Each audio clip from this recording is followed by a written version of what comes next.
I'd like to tell you a story of the artist and the apprentice.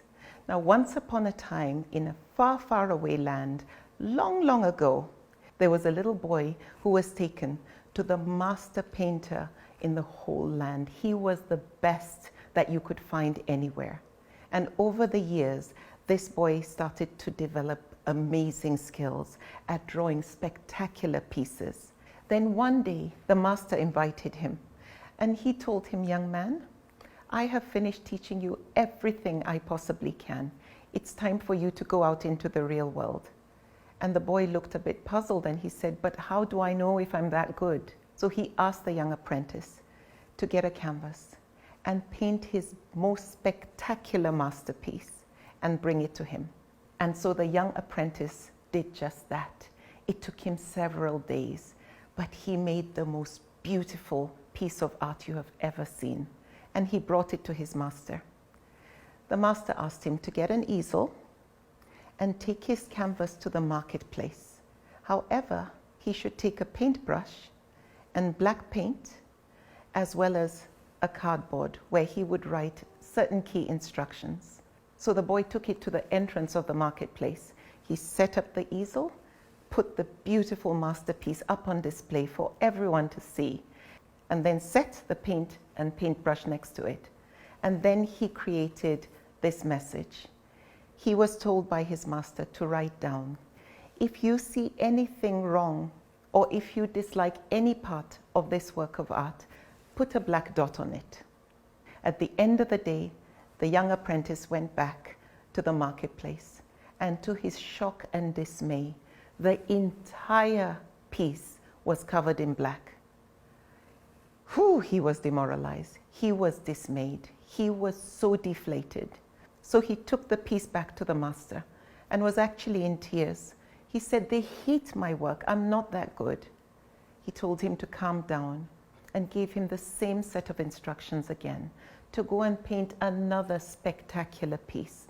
After a few days, reluctantly, the young apprentice did just that. And when he brought it back, it was just as beautiful as the first piece.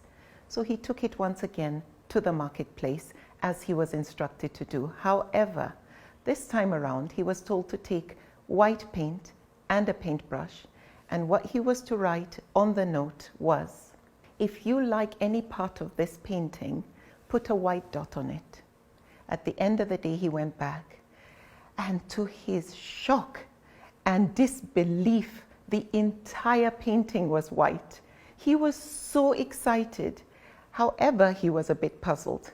So he took it back to the master painter, and he said, "I don't understand. Some really like it and some really hate it." He then asked him to do one more assignment. He said, "Go once more and paint another beautiful masterpiece just like the other two." And the boy did. When he brought it back, he now asked him to get a blank canvas and a second easel.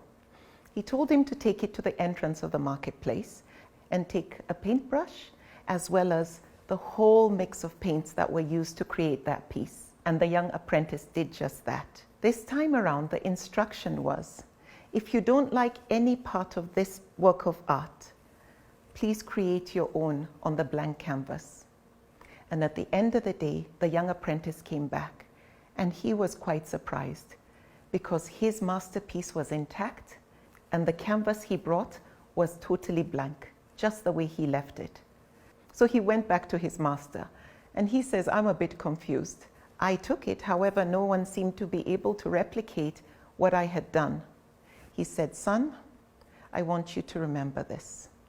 In life, there are people who will love what you do, and there are people who will hate what you do. There are people who would love the service you offer, and there will be people who will hate what you have to offer. However, if you are authentic, and if you make sure each and every time, in all your interactions, in everything you do, you produce your best masterpiece, then you have nothing to worry about. Remember this, those who do hate and criticize your work most likely won't be able to replicate what you do. So focus on creating your best masterpiece each and every time. The truth of the matter is, for many of us, some will hate what we do, some will love what we do. However, if we are focused, if we always ask ourselves certain key questions, is what I'm doing the right thing? Am I making an impact? Is it valuable to society? Am I uplifting even one person? Is my intention authentic? Am I passionate about what I'm doing? And am I growing? You see, the world we live in today requires more from us than what we studied. Sometimes our paper qualifications don't actually matter. Have you ever stopped to think about what makes you special? What makes you different? You are the sum of your experiences, and you are different. And our gifts may seem the same as others. However, we all have that extra something, that extra ability to be the master of that particular thing. So be proficient. That is what makes you special, and that is what makes you go far. Now, parts of the requirement of our faith is the pursuit of personal mastery and professional excellence.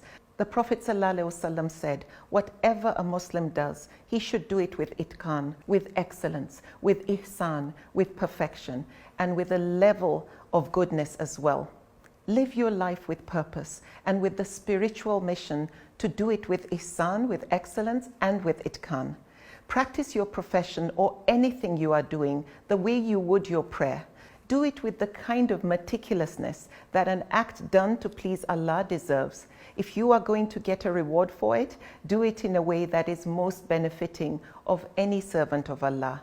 Do it knowing that you are representing Allah as His Khalifa, as His representative. Be the best agent of Allah.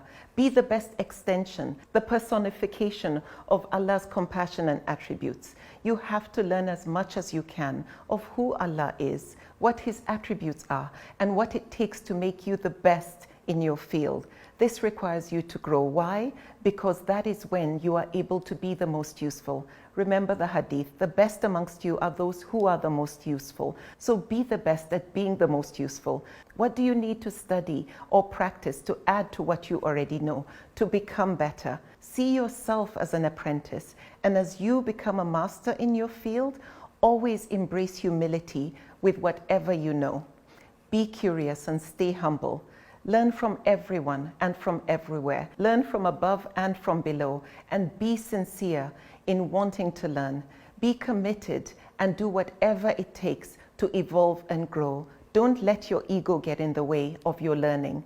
And finally, when your best masterpiece is on display, when you stand out from the crowd, folks will notice you, and some will love what you do. However, some will hate you. Some will hate what you do, judge you, criticize you, or even condemn you.